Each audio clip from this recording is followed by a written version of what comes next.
All right, lock in because today I'm going to be reacting to ESPN's top 25 WNBA players under 25 list. They said they're ranking them off of like expected peak value rather than current production right now. So like some of these rankings make sense. It's like current production has to be factored in to some extent. Like there has to be a reason to believe in them, but they're using the current production to project out. So that makes sense. All right, so starting near the bottom, I really don't have an opinion on anyone in the 20s. Like, that's a good spot for the players that are there. Getting to number 19, I believe that Aaliyah Edwards is low. I feel like she had a solid rookie season, but this season she got passed up in the rotation by a higher overall selection and eventually traded. Even though there were points in this season when she was outplaying Kiki, like, although I will say that Kiki is better overall. So basically, it was a logjam, like not enough minutes for everyone. Aaliyah might not put up the counting stats, but like that's because of her role and like coming off the bench and such. So it makes sense why the stats are the way that they are.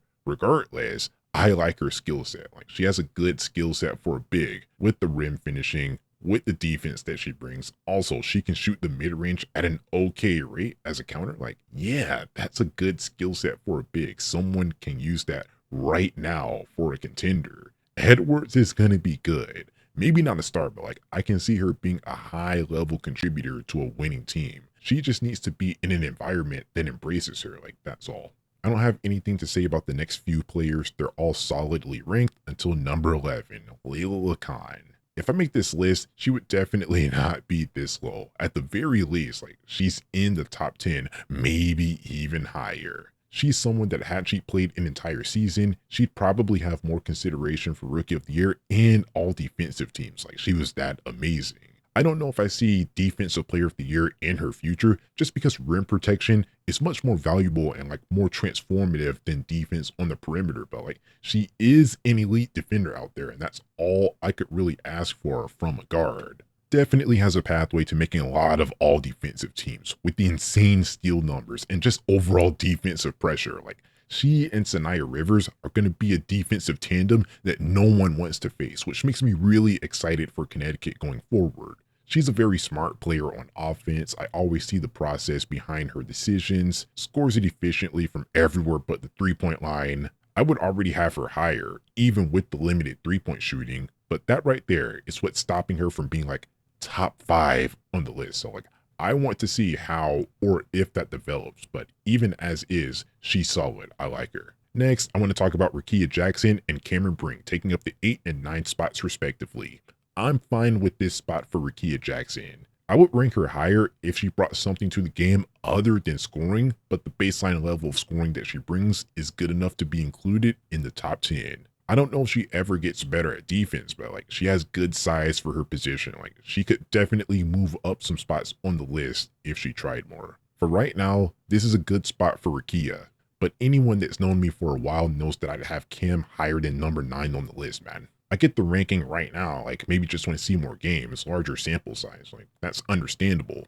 But projecting forward, looking at the skill set that she already has, what she's proven in the W, and the level that I believe that she can get to, I'd absolutely have her higher. Honestly, nothing has changed. Even coming off of injury, the same reasons why the Sparks drafted her second overall still hold today. She's one of the best shot blockers, not just in the league, but she's on a historic pace. And I would say that she's more than just a rim protector. She's one of the best overall defenders in the league. There's even a metric that I like named LeBron that estimates that she's bringing a top 4, top 3, sometimes even top 2 defensive impact in the entire WNBA on a per 100 possessions basis. Cam can cover ground fast, guard in multiple coverages, and protects the paint at an insane level. She has perennial all defensive team member written all over her. And offensively, she finishes well around the rim and can shoot the 3. She's around 31% on 20 career made threes, which is below the league average, like 33, 34%, but she's still way closer to being a legit stretch big than anyone in this top 10, which is very important for a big with how the game is evolving.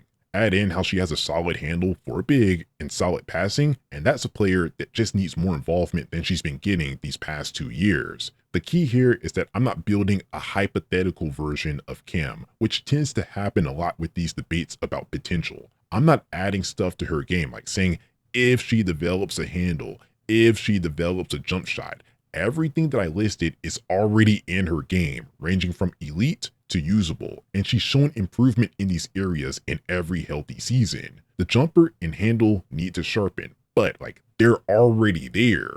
That's way different from projecting skills onto a player that's never shown them. Her production looks worse than everyone in the top 10 because she doesn't have the counting stats, but that's a usage, role, and minutes issue, not about talent. In her rookie season, Kurt Miller wasn't using her in a productive way, and this season, Lynn Roberts failed to fully integrate her into the offense as she came back with less than half the season remaining. Her offensive production is all on the coaches and how they've decided to use her in the offense. They could and have gotten more out of her the few times when they actually gave her a real chance. With starter minutes, a scaled up role, and reasonable usage, I'm confident that she'd give more production than a lot of these names above her, as she has a more versatile and better skill set. She's everything that's needed from a modern big and a little more.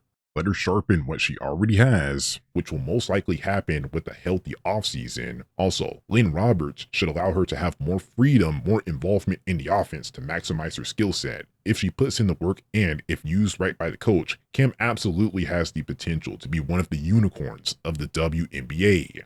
Next, for Dominique Malonga, this is a good spot for her. She's a walking like at least 2 blocks a night. The defensive potential is absolutely insane. Like, I'm talking about potential. Nah, right now. There's been times when she's outplayed McGregor, even in the playoffs. She guarded Angel Wilson so well down the stretch of that Game 2 win for the Storm. She's going to be competing for a lot of Defensive Player of the Year awards. Then offensively, going forward, I'd like to see some more shooting. The mid-range looks fine, but it's on very low volume, and the three-point shooting, like, it just isn't there yet. But I like that she's shown the willingness to shoot and the willingness to expand her game outside of the paint, where she's really amazing at already. I like this ranking for her because I believe that she has MVP and multiple-time Defensive Player of the Year written all over her.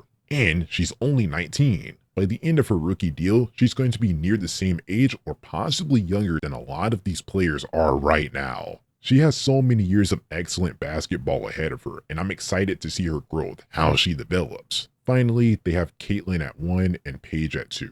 I probably would have this order flipped, but like these are some good rankings, both potential #1 options on a championship team. I'm lower on Clark, not necessarily because of her play this season. Like, she was never healthy, so like I'm throwing this season out. But even at the peak of what she's shown in the WNBA, which was that post-Olympic break stretch last season, like she's still a bad defender and turns the ball over too much. However, in certain situations, the turnovers aren't all that bad because her head's in the right place. Like, I love the mindset. It might not be considered as efficient basketball because like there are games where she has a lot of turnovers and misses a lot of shots, but like she's going to win or lose the game on her terms. And I love that because she's the best option. Don't put the game in the hands of someone else. So mainly my concern is the defense, but she's a generational offensive engine. The Fever need to build a defense around her. I would have Paige at #1 because I don't have as many concerns about her, but I would like to see her take over more, especially like how she took over in the Sparks game where she scored 44 points, an efficient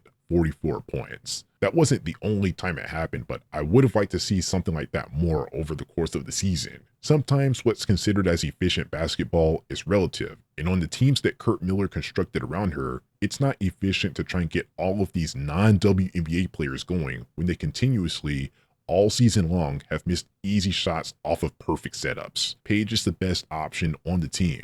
Her shot chart is off the charts. She shoots above league average from everywhere except the corner 3, where she's only taken 3 shots. A bad shot from her is better than a good shot from her teammates. It has a better chance of going in, and within the context of this team that she was on this season, that's efficient basketball, that's smart basketball. If she gets a better roster next season, which I believe they will upgrade the roster, especially with that draft pick. But yeah, if she gets some players that could actually hit shots, then the definition of what efficient basketball is for that team changes because it's relative. And that's all I have to say for her, really. Like, she has the best skill set on the list, and with the right roster and the right mindset, she could easily solidify herself as the best player on the list and possibly the best player in the league, maybe. And yeah, that's all for now. Stay strong, stay brutal, because above all else, it's anything to win. I won't let you down, Bruce. I'll keep fighting. Always.